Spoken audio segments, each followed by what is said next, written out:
कवे के शिव चर्चा बलम जी, संघई कवे के शिव चर्चा बलम जी।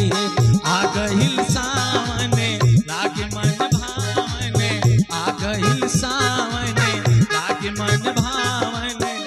अपहि के बाटे खर्चा बलम जी, संघई कवे के शिव चर्चा बलम जी, संघई कवे के शिव चर्चा बलम जी। संघई गावे के शिव चर्चा बलम जी, संघई गावे के शिव चर्चा बलम जी। हाँ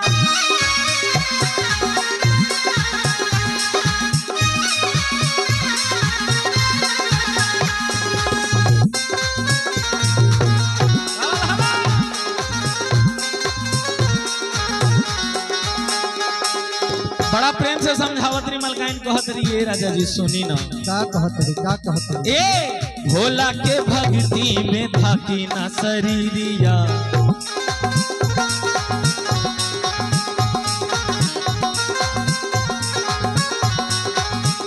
हाँ बोल बम कहत कटी जाए डगरिया।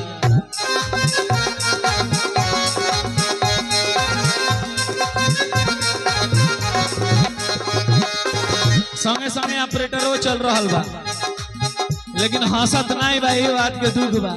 तू बुझता नू कि साउंडवा नीमन ना चलता, साउंडवा सबसे नीमन चलता। हंसे के बाद चले के बा बाबा के नगरी। बड़ा भाव से महारारू कह तरीका भोला के भक्ति में थाकी ना शरीरिया, बोल बम कहत कट जाई डगरिया।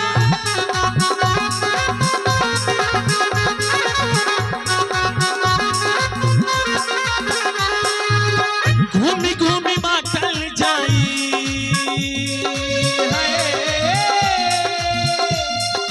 अरे जय हिंद भैया। देखा जरा ना के आ गइल बा, बाहर निकल के आवे मर्दी, अंदर वाले से कुछ ना चले तनी बाहर बा। हाँ घूमी घूमी माखल जाई, घूमी घूमी माखल जाई परचा बलम जी, संघई गावे के शिव चर्चा बलम जी, संघई गावे के शिव चर्चा बलम जी। संघई गावे के शिव चर्चा बलम जी, संघई गावे के शिव चर्चा बलम जी।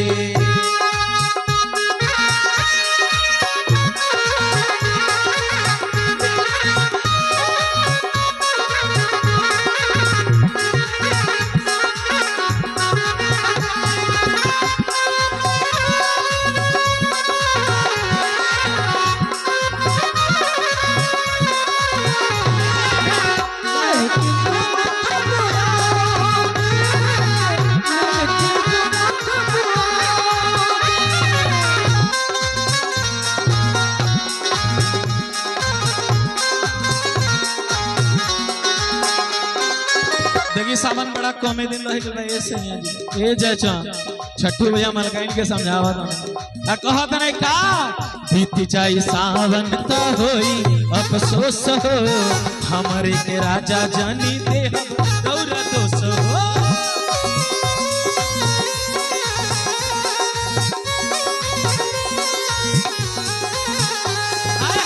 बीत जाई सावन तो होई अफसोस हो, हमरे के ना राजा दे हम दौरा दोष हो।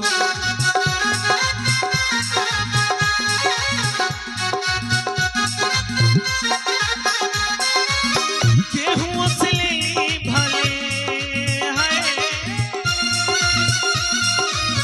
केहू असली भले, केहू असली भले कर जा बलम जी। कर्जा माने के करा से वर्मा जी से कर्जा लिया जा, सुनिए ऐसा बात भी वर्मा जी से कर्जा तो ले कभी।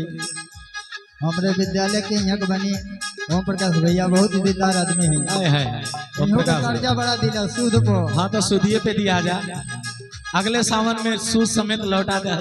हाँ ऐसे कहे बा का केहू असली भले, केहू असली भले कर जा बलम जी, संघई कवे के शिव चर्चा बलम जी, संघई कवे के शिव चर्चा बलम जी।